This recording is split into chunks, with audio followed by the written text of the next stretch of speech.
So,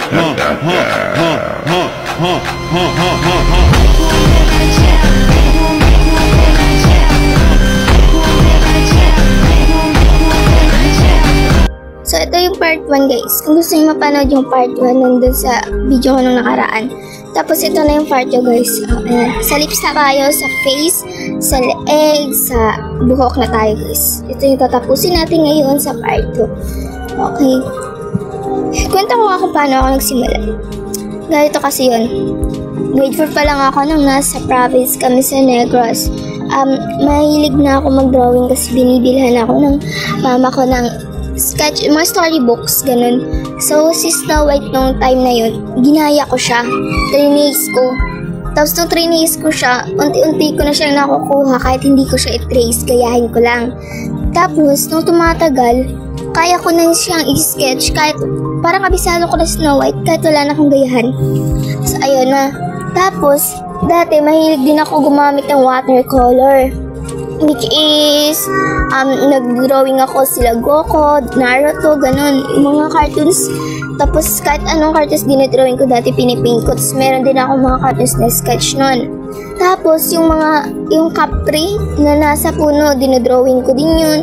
Tapos, yung si Bernardo Carpio, yung naipit sa bato, na drawing ko na yun. Di ko na alam nasa na yun. Tagal na kasi, mga 2018, ganun. Tapos,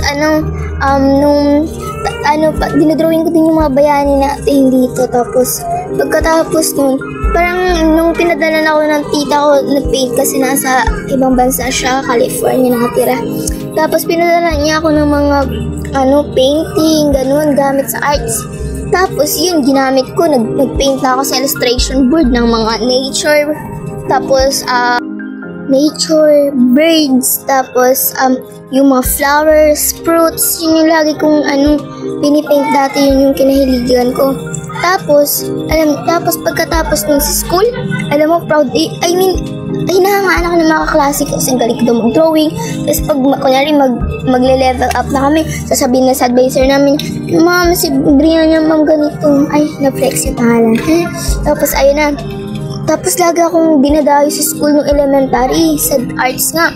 Pinuntahan ako ng principal sa bahay, binigyan ako ng oil pastel, tapos yung illustration board na malaki, tapos doon ako magdodrawing, ang laki.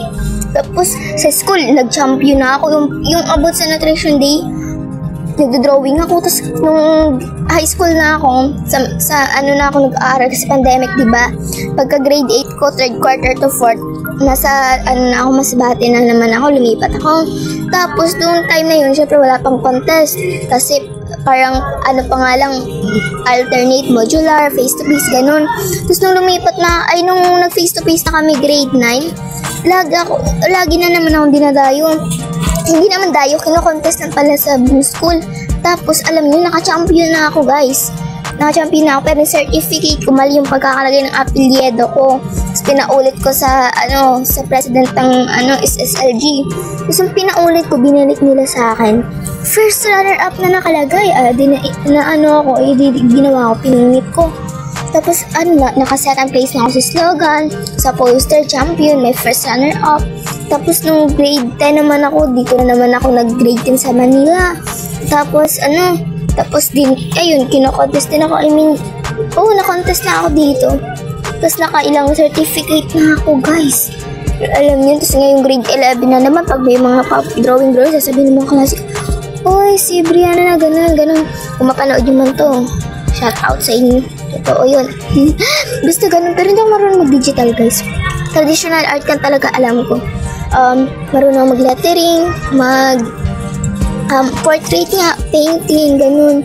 Tapos mga mag-design, gumawa ng mga flowers, butterfly, ganun yung hilig ko. Basta tungkol sa arts, yun naman yung alam ko.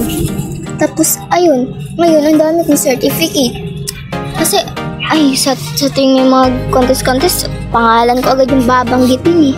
Tapos, ayun guys, basta ganun, follow nyo na yung step dito guys, ang daldal ko.